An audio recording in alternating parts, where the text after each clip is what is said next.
Learn to be super successful. Subscribe to my channel, Meathead. It's like that the sun didn't come up. I mean, everybody, what happened? No, this is not a Ruski deal. You're going to have to get new people. You're going to have to come out of your shell and get new people. Accountants, now, Simon figured out that there's two shortcuts in the QLA model. In 28 years, there's only been that many people that have figured them out. Less than that many. You have the accountant get your outside accountants, and you have your lawyer get your outside lawyer. Like he said, he gave him the template, because sometimes the kids have sent their accountant or lawyer out to meet, and then the accountant and lawyer don't follow the templates, and they say, this is a long shot, I'm not sure if it's going to work, blah, blah, blah, blah, instead of being positive. So you can. Now, the in-house accountant, the CFO, may not want to do that. I can force them, but I would not recommend you force them.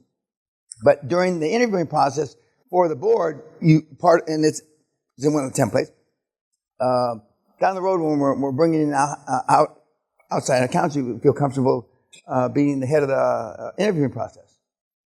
I say, yeah, I'd love to do that. Or, well, then you probably got the wrong CFO because you've hired somebody like you, a little introvert. Same thing with a lawyer. When we're in the process of finding our delayed fee lawyers, you have a problem with heading up the interviewing process. They'll say yes. Is this a Montenegro kind of question, or an engineering question, or the difference between 8.5 and 12 million? Okay. No. And if you had read the material on my website, you'd already know the answer to that. No. See, you want to spread your wings. You want to spread your Venus flytrap. And that meaning you want other people, you want additional professionals.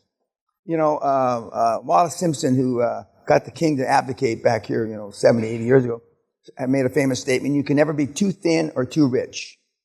Okay? You can never have too many financial contacts, professional contacts.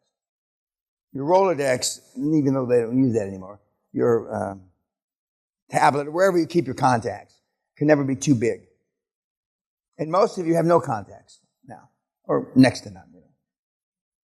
And, by the time you exit the first time, you're going to build up 100, 200, 300 financial and professional contacts.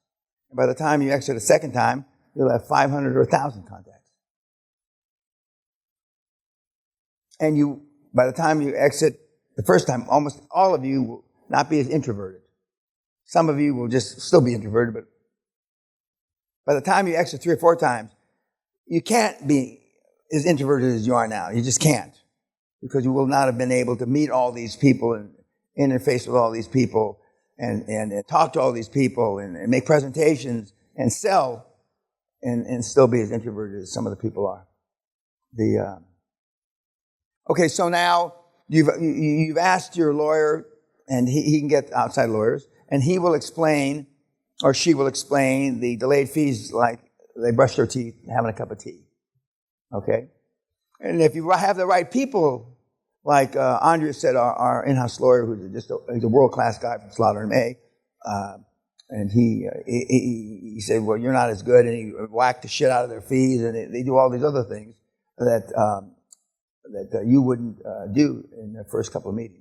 The first meeting with these outside people is normally you. The second meeting is you and your lawyer, or you and your accountant. And now some of you, I don't think anybody's in mining here, but if you're mining, you're going to have mining engineers. You may have oil and gas engineers. So there will be other professionals in addition to lawyers and accountants. Yes, ma'am. Particular ethnic groups to focus on? Did you say ethnic? Yeah, well... No, I know a bunch of ethnic groups to stay away from. If you're in that part of the world, you're going to have, some 1 or 2 Middle Easterners if you're there. If you're in the African continent, you're going to have 1 or 2 of the, black people. If you're in South America, you're going to have 1 or 2. You should have a woman.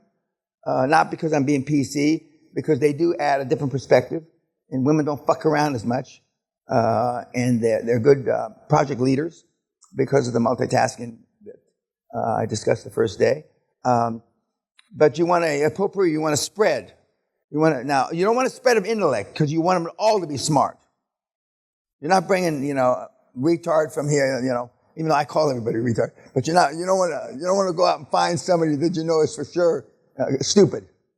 By accident, you'll find those people, and as soon as you realize you make a mistake, exit them. Yes, sir, in the back.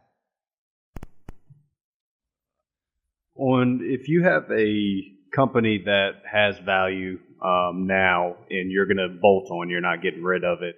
Correct. When you're bringing on your board members, are you charging them that value or even maybe like a discounted value for those shares? No. I say it tomorrow, but I'll say it today. Okay, let's say you've got a company that's worth $100 million. From my lips to God's ears. Okay, you got a company worth $100 million already. And so you will have most probably audited accounts.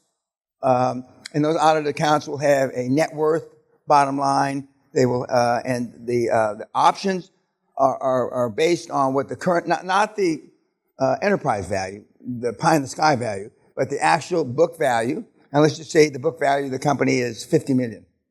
And the option, like Marcus and me, perfect example. We round him up to $500 million.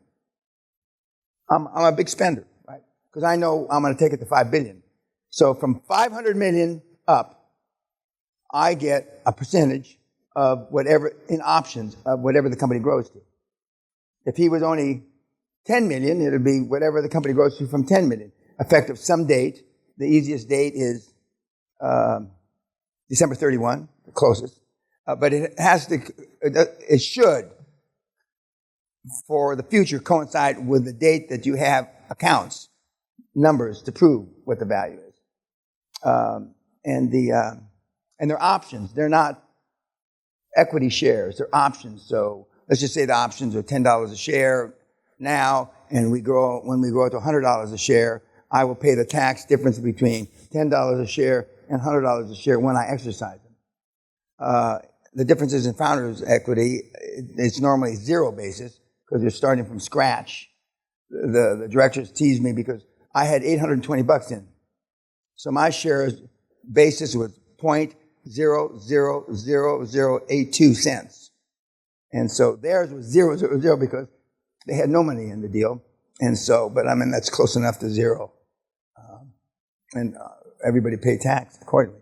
And the proper way, when they decide they want to sell some shares after you're public or exercise their options, is they call you, the founder, and they say, Leanne, is it all right? I'd like to sell 5% of my stock. That's the proper way. Now, the kids now, they sometimes, because they're free, I mean, they just go fuck up the market. So then you call the market maker, Leanne, whatever, Gophers would call up the market maker and say, so-and-so is going to sell some of his shares, 200,000-300,000 shares of his shares, and make sure there's a market for him and there's a bid and ad, blah, blah, so it doesn't knock the shit out of the shares. That's the proper way, okay? And almost everybody understands that, okay? But some of the kids don't.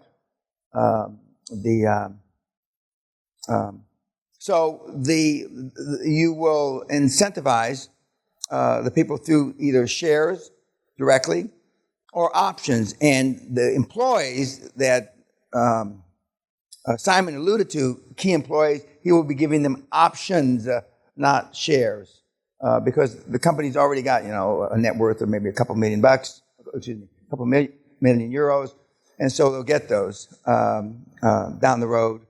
And there are various programs that I alluded to, the kind that they have to stay to exit with you, the kind that they can exit when you're public, and as long as they ask your permission.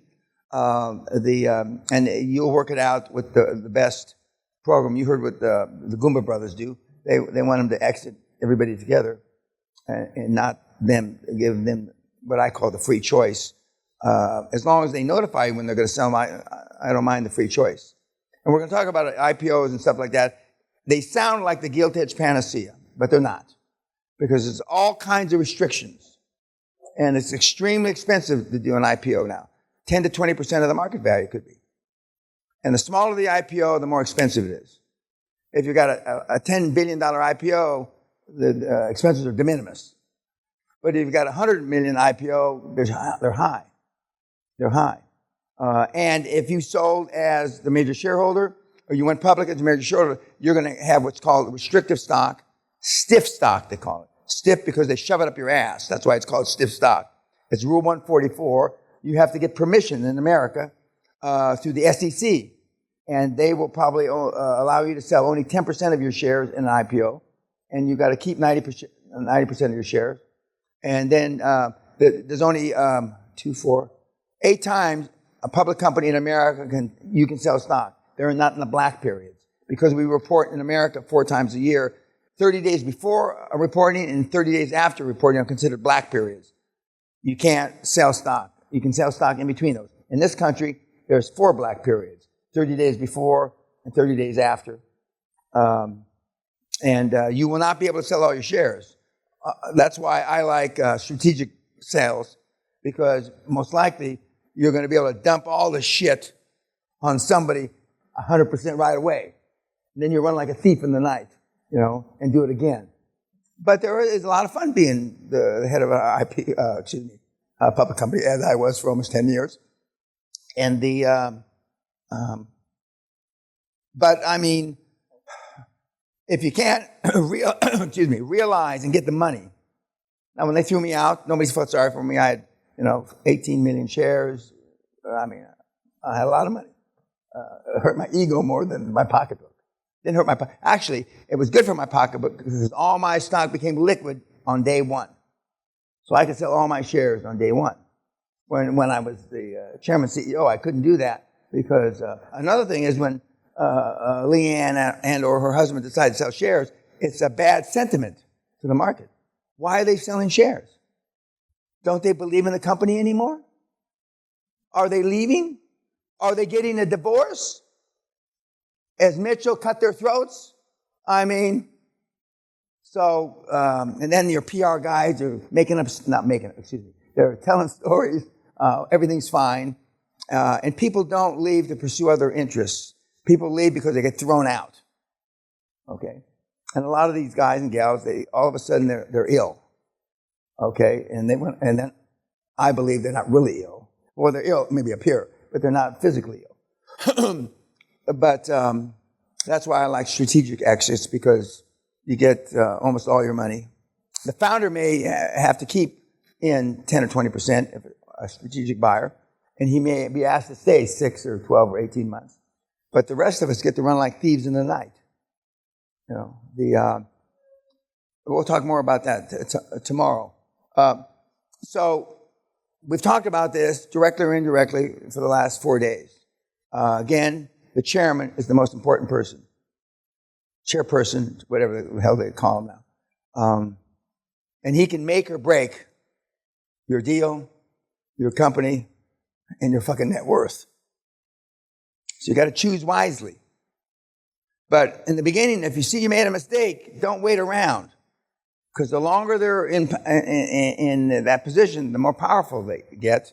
And the more power they have with the professionals, the lawyers and the accountants. And we read one email yesterday, I believe it was, how they overran the guy. Another story I'm going to tell you, not a story, I don't have an email to show it. One of you is walking down Piccadilly in London, and he passes one of the many Starbucks, and he sees his chairman, his CEO, and his CFO sitting at a table. That obviously, well, they either just bumped into each other, serendipity, or they're having a meeting, right? And he didn't go in and confront him. He walked down the street with his tail between his legs, and the next day, they cut his head off. I would have, you don't want to know what I would have done, but anyway, anybody that's got half a brain, what are you guys doing in here? One of the things I highly recommend is when you start, is that you say there are no meetings at the board level without notification to me. You're copied on all internal board emails or memos or whatever you call them. And that's part of their contract. And if they don't buy off on that, then something's not right. We just had a guy who just did his first big deal, and one of the board members decides he has other interests and he wants to spend more time with his family and his grandkids. The day after, and by the way, how are you going to value my shares when you buy me out? That was kind of like a throwaway PS at the bottom. And I happen to be chairman of this company, and I told the you in the deal, tell him to go fuck himself. There's no value. But he can pay us to take the shares back. That's our starting position. Yes, sir. If you're running across borders, international borders, whose timeline are you operating on in terms of meetings and stuff? Normally the chairman's. Okay? More normally the boards I have the privilege of chairing, it's my timeline. It's the UK. And when I travel, if I'm in the US, it's the US timeline. Or for when next time that when I go to Australia, it'll be the Australian timeline. And almost all the board members are going to be older than you. Okay?